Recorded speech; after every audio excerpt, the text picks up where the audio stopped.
ഓം പരാശക്തി നമ. സാധന ചെയ്യുന്നവർ ആത്മനിന്ദയും ആത്മസ്തുതിയും ചെയ്യരുത്.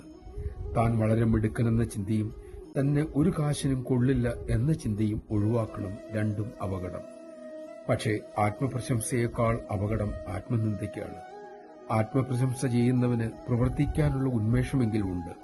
പക്ഷേ ആത്മനിന്ദ ചെയ്യുന്നവൻ സ്വയം തളർന്ന് ഒന്നും ചെയ്യാതെ ഇരിക്കുകയുള്ളൂ. സ്വന്തമായി ഉണ്ടാക്കിയ ഗുഹയിൽ ഇരുട്ടിൽ കിടന്ന് അവൻ തളരും, തകരും. നാം അമ്മയുടെ മക്കളാണ്. അമ്മ നമ്മെ വിളിക്കുന്നത് ഓങ്കാരപ്പൊരുളെ, ഓമന മക്കളെ എന്നും. അമ്മ സത്യമേ പറയൂ. നാം ഒരിക്കലും കഴിവുകെട്ടവരല്ല.